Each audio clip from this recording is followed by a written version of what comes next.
ஓம் கணபதாய நமக. ஓம் நமச்சிவாய நமக. ஓம் நமு நாராயணாய நமக. அனைவருக்கும் அன்பான வணக்கங்கள். நான் உங்கள் ராஜி. இன்றைக்கி நம்ம பார்க்க போகிற பதிவு மிக அற்புதமான பதிவுங்க. நம்ம எல்லோருக்குமே தேவையான ஒரு பதிவு.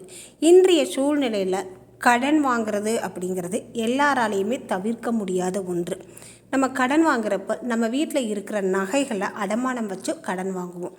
அந்த நகைகளை நம்ம திருப்பணும் அப்படின்னு நினைக்கிறப்ப ஏதாவது ஒரு செலவு தடுத்துக்கிட்டே இருக்கும் நம்மளை. அதாவது வருமானமே வந்தாலும் அந்த வருமானத்தில் நகையை திருப்பிடலாம் இந்த மாதமாவது அப்படின்னு நம்ம நினைப்போம். ஏதாவது ஒரு செலவு வந்து அந்த நகையை நம்ம திருப்ப முடியாமையே தடுத்துக்கிட்டே இருக்கும். இந்த பிரச்சனைகள் நீங்கிறதுக்காக சொர்ண பைரவரை நம்ம வழிபாடு செய்தால் நிச்சயமாக கைமேல் பலன் கிடைக்குங்க. சிவபெருமானின் அம்சமாகவும் 68 ரூபங்களாகவும் விளங்கக்கூடியவர் காலபைரவர். இந்த 68 ரூபங்களில் சொர்ண பைரவர் ரொம்பவுமே விசேஷமானவருங்க. நம்மளுடைய துன்பங்களை தீர்க்கக்கூடியவர், நம்மளுடைய கடன் பிரச்சனை பண பிரச்சனையை தீர்க்கக்கூடியவர், நமக்கு வேண்டிய செல்வங்களை அருளக்கூடியவர். சிவபெருமான் யார் அப்படின்னு கேட்டிங்கன்னா, அன்னை மகாலட்சுமி தாயாருக்கும் குபேரருக்கும் நிறைய செல்வங்களை கொடுத்தவர் சிவபெருமான். சிவபெருமானுடைய அம்சமாக விளங்கக்கூடிய சொர்ண பைரவரை நம்ம மனதார வழிபாடு செய்கிறப்ப நிச்சயமாக கைமேல் பலன் கிடைக்குங்க. நீண்ட நாளாக அடமானம் போன நகைகளை மீட்ட முடியல அப்படின்னு நினைக்கிறவங்க இந்த வழிபாட்டை ஒரு முறை செய்து பாருங்கள். நிச்சயமாக நல்ல பலன் கிடைக்கும். இந்த வழிபாடை எந்த நாளில் ஆரம்பிக்கலாம் அப்படின்னு கேட்டிங்கன்னா, இந்த வழிபாடை ஆரம்பிக்கிறதுக்கு செவ்வாய்க்கிழமை ரொம்பவுமே விசேஷமான நாள். சொர்ண பைரவரை நம்ம வழிபாடு செய்வதற்கு வெள்ளிக்கிழமை மிக மிக விசேஷமான நாளுங்க. பௌர்ணமி தினத்துலையும் நம்ம இந்த வழிபாடு செய்யலாம். வருகிற பௌர்ணமி தினத்தில் நீங்கள் இந்த வழிபாட்டை செய்ய ஆரம்பிச்சிங்க அப்படின்னா நம் கடன் பிரச்சனை அனைத்தும் தேய்ந்து போய் பண வரவு நமக்கு நல்ல முறையில் கிடைக்குங்க. அவ்வளவு அற்புதமான வழிபாடு. இந்த வழிபாட்டை நம்ம தொடர்ந்து 48 நாட்களுக்கு செய்யணும். பெண்கள் செய்கிறப்போ மாதவிடாய் ஏற்பட்டுருச்சு அப்படின்னா அந்த 5 நாட்களை கணக்கில் வைக்காமல் மறுபடியும் அந்த 5 நாள் முடிச்சுட்டு அந்த 6வது நாள்லேருந்து நம்ம கணக்கில் வச்சுக்கலாம். அதாவது நீங்கள் ஒரு 30 நாள் செஞ்சிட்டீங்க, 31வது நாள் நம்மளால் செய்ய முடியல அப்படின்னா அந்த 5 நாளை தவிர்த்துட்டு 5 நாட்களுக்கு அப்புறம் வர்றனால நம்ம 31வது நாளை கணக்கில் எடுத்துக்கலாங்க. ஒரு தவறும் கிடையாது. பைரவருடைய படத்தை தான் நம்ம வீட்டில் வைக்கக்கூடாது. அதாவது உக்ரமாக இருக்கிற பைரவரை வீட்டில் வச்சு வழிபாடு செய்யக்கூடாது. சொர்ண பைரவரை நம்ம வீட்டில் வச்சு வழிபாடு செய்யலாம். சொர்ண பைரவருடைய திருவுரு படம் நம்ம வீட்டில் இல்லைனாலும் நம்ம கவலைப்பட வேண்டியது இல்லைங்க. ஒரு அகல் விளக்கு ஏற்றி வைத்து அந்த அகல் விளக்கை நம்ம சொர்ண பைரவராக நினைத்து வழிபாடு செய்தாலே போதுமானது. இந்த அகல் விளக்கை நம்ம எப்படி ஏற்றி வைக்கணும்? ஒரு பித்தளை தட்டு எடுத்துக்கோங்க. பெரிய அளவில் இருக்கிற ஓரளவுக்கு இருக்கிற ஒரு மணி நேரமாவது எரியணும் இந்த விளக்கு. அதனால் அந்த 1 மணி நேரம் எரியக்கூடிய அளவில் எண்ணெய் பிடிக்கிற மாதிரி ஒரு மண் விளக்கு எடுத்துக்கோங்க.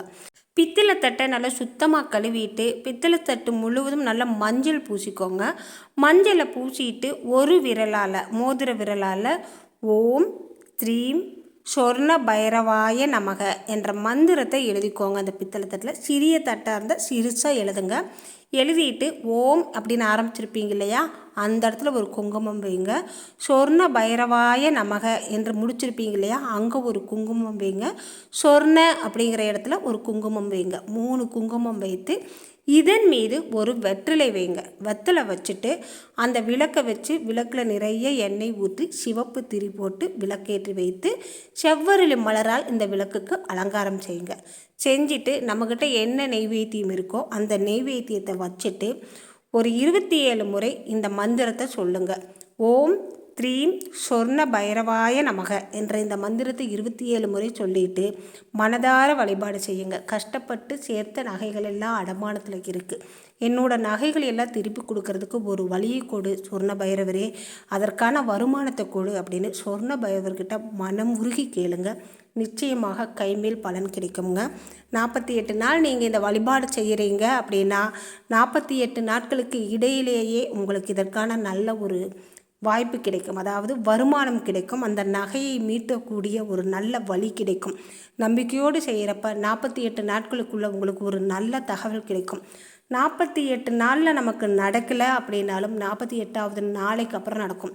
ஒருவேளை 48 நாட்களுக்குள்ளேயே நகையெல்லாம் திருப்புறதுக்கான வாய்ப்பு கிடைத்தாலும் இடையில இந்த வழிபாட்டை நிறுத்திடாதீங்க. தொடர்ந்து 48 நாட்களும் இந்த விளக்கை வைத்து வழிபாடு செய்யுங்க. வெற்றிலை வெற்றியை கொடுக்கக்கூடியதுங்க. வெற்றிலை மீது சொர்ண பைரவர் தீபம் ஏற்றி வைத்து அந்த தீபத்துடைய ஒளியில் சொர்ண பைரவரை நினைத்து இந்த மந்திரத்தை தொடர்ந்து 48 நாட்களுக்கும் 27 முறை சொல்லி வழிபாடு செய்கிறப்ப எப்பேற்பட்ட பிரச்சனையும் நீங்கும். கடன் பிரச்சனை நீங்கும். நீண்ட நாளாக மீட்க முடியாத நகைகள் அனைத்தையும் நம்ம மீட்டெடுக்கலாமுங்க. நம்பிக்கையோடு நீங்கள் செய்யுங்க, நல்லதே நடக்கும். தினம்தோறும் வெற்றிலையை மட்டும் நம்ம மாற்றினா போதும். திரி கொஞ்சம் பெருசாக போட்டிருந்தீங்கனாலும் திரியை இழுத்து விட்டு நம்ம தினமும் ஏற்றிக்கொள்ளலாம், ஒரு தவறும் கிடையாது. அதாவது தினம்தோறும் பூஜை செய்யும் விளக்கில் இருக்கிற திரியை மாட்டினோம். நம்ம பரிகாரத்துக்காக இந்த விளக்கு ஏற்றி வைத்திருக்கிறோம். இந்த விளக்கில் நம்ம சொர்ண பைரவரை ஆவாகனப்படுத்தி வச்சுருக்கோம். அதனால் இந்த திரியை தினம்தோறும் மாற்றணும் அப்படிங்கிறது கிடையாது. திரி தீர்ந்துருச்சு, திரி இல்லை அப்படிங்கிறப்ப நீங்கள் வேறு திரி போட்டுக்கலாம். காலை மாலை 2 வேளை ஏற்றி வைக்கிறது நல்லது. 2 வேளையும் ஏற்றி வைக்க நேரம் இல்லை அப்படின்னாலும் அதிகாலை வேளையில் ஏற்றி வைத்து இந்த மந்திரத்தை சொல்லி வழிபாடு செய்யுங்க. எப்பேற்பட்ட பிரச்சனையும் நீங்கும், கடன் பிரச்சனை நீங்கும், நகையெல்லாம் மீட்டி எடுக்கலாம். நம்ம மறக்காமல் தினம்தோறும் இந்த விளக்குக்கு 27 முறை மந்திரம் சொல்லி 27 செவ்வரளி மலர்கள் வைத்து ஏதாவது ஒரு நெய்வேத்தியம் மறக்காமல் வைங்க.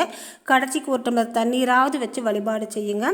இந்த விளக்கு ஏற்றி வைத்து வழிபாடு செய்கிற ஒவ்வொரு நாளும் நம் இல்லத்தில் சொர்ண பைரவர் இருந்து நம்மை ஆட்சி வழங்கிட்டு இருக்காரு. அதனால் சொர்ண பைரவர் நம்ம வீட்டுக்குள்ளே இருக்கார் அப்படிங்கிற பயபக்தியோடு நடந்துக்கோங்க. இந்த பதிவு உங்களுக்கு பிடிச்சிருந்தால் மறக்காமல் ஒரு லைக்கும் கமெண்ட்டு கொடுங்க.